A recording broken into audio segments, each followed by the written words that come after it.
നിറഞ്ഞ സാഹിത്യോത്സവിന്റെ സദസ്സരെ നിങ്ങൾക്കെല്ലാവർക്കും നമ്മളീം നാട്ടാരിയും സലാം.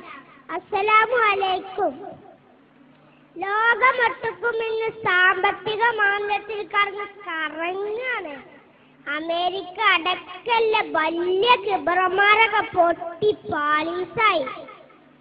കിബർ നടിച്ച അങ്ങനെ തന്നെ ഇമാം നവവി റളിയല്ലാഹു അൻഹു പറഞ്ഞൊരു കഥ ഉണ്ട്. ഈ സമയത്ത് അതിന് നല്ല പ്രസക്തി ഉണ്ടാവും. അത് ഞങ്ങൾക്ക് പറഞ്ഞതാണ്. എന്താന്ന് വെച്ചാല് ഒരു വലിയ മുതലാളിന്റെ ഈ ലോകത്ത് വെച്ച് കിട്ടുന്നതിലൊക്കെ മുന്തിയത് മൂപ്പരത്തിൻ്റെന് ഒരു പടുകൂറ്റ മണിമാളിക, അതിനൊക്കെ പൂന്തോപ്പ്, എന്തിനധികം പറയണം, ആരും മോഹിക്കുന്ന ഒരു കെട്ടിയോളും. ഇന്നാണ് രസം. ഒരു ദിവസം മട്ടുപ്പാവിലിരുന്ന് ഇയാൾ ഭാര്യയുമായി ഇങ്ങനെ കുത്തർക്കേനി. അപ്പോഴാണ് താഴ്ന്നൊരു വിളി, അയ്യോ വല്ലതും തരണേ, പാവമാണേ, വല്ലതും തരണേ. തന്റെ രസച്ചരട് മുറിച്ചു കളഞ്ഞ യാചകനോട് ഇയാൾക്ക് കളി കയറി. താഴെ നല്ലൊരു ഊട്ടിപ്പട്ടിൻ്റെനി. ഇയാൾ ഇറങ്ങിച്ചെന്ന ആ ഊട്ടിപ്പട്ടിന് ആ പാവം യാചകന്റെ നേർ കഴിച്ചത് വിട്ടു. പാവം ആ മനുഷ്യന്റെ കടിച്ചെടുത്തു പട്ടി. വേദന കൊണ്ട് അയാൾ തുണി കൂടെ സർന്നറിഞ്ഞ് മൂത്രയിച്ചിക്കണേ. പച്ച പാവല്ലേ.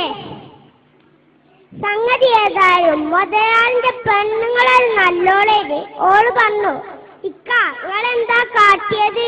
ആ സാധുവിനോട് മാപ്പ് ചോദിച്ചോളെ. അയാൾ ദേഷ്യം കയറി പറഞ്ഞു, ഇച്ചൊന്ന് പോകണ്ടെന്ന്, ഇച്ച് മാണ്ടിയതൊക്കെ ഞാനും കാട്ടും പറഞ്ഞു. ആ സമയത്ത് ആ പാവം യാചകൻ ഒരു മരച്ചുവട്ടിലിരുന്ന് കരഞ്ഞിങ്ങനെ പഠിച്ചവനോട് പരാതി പറയാണ്, അല്ല കൂട്ടരെ, നിങ്ങൾ മറന്നോ? ആക്രമിക്കപ്പെട്ടവന്റെ പ്രാർത്ഥന പടച്ചോ കടുപ്പം കേൾക്കുമെന്ന് ഞങ്ങളോട് കഴിഞ്ഞെല്ലാം പറഞ്ഞത്. അതേമാതിരി ഇയാളെ തുണിയും പടച്ചവും കേട്ടു. പിന്നല്ലേ പുകില്. നിങ്ങൾക്ക് കേൾക്കണോ? ഈ മുത്തക്കബിറായ മുതലാളിക്ക് അസുഖം വന്നു. ചില്ലറ അസുഖമൊന്നല്ല, എല്ലാരും വെറുക്കുന്ന അസുഖം. ഏതായാലും കുറെ ചികിത്സിച്ചു നോക്കി, കോയി ഫായിദ നഹി ഹെ. മാത്രല്ല ഇല്ല സ്വത്തൊക്കെ വിറ്റ് തൊലക്കും ചെയ്തു. ഒടുക്കെ ആ വലിയ മാളികയും വിറ്റു. സ്നേഹനിധിയായ ഭാര്യ അല്ലാത്ത എല്ലാവരും മൂപ്പരെ ഒഴിവാക്കി. ആ പെണ്ണ് ഇപ്പത്തെ ചെറ്റക്കുടിലിൽ അയാളെ പരിപാലിച്ചു.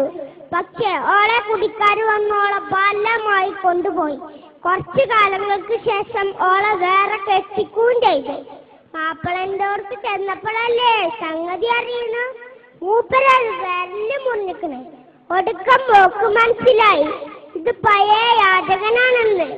ഇന്ന് ബടാ സമ്പന്നനായിക്കണ ഇയാള്.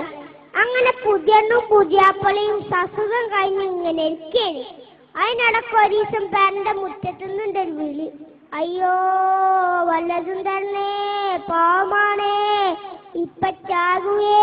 അതിൽ നല്ലോനായ മുതലാളി പറഞ്ഞു, എടി ആ പാവത്തിന് എന്തെങ്കിലും കൊടുത്താ നിങ്ങളോട് പറയുകയാണെങ്കിൽ യാചകനെ കണ്ടേക്ക് പെണ്ണ് ബോധം കെട്ടണ് വീണു. അല്ലാ, എന്താ കാരണം എന്നറിയോ? അതോളെ പഴയ ഭർത്താവേനി. എങ്ങനെയുണ്ട് ചങ്ങായിമാരെ?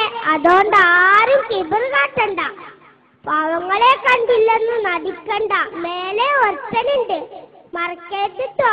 ഇതാണ് ബുഷിനോടും ടോണി ബ്ലെയറിനോടും എല്ലാ ലോക തെമ്മാടികളോടും പറയാനുള്ളത്. നിങ്ങളെ സാമ്രാജ്യമൊക്കെ 8 നിലയിൽ പൊട്ടിയതിന്റെ മെയിൻ കേസ് ഇതാണ്. ഞാൻ നിർത്താന്. അസ്സലാമു അലൈക്കും.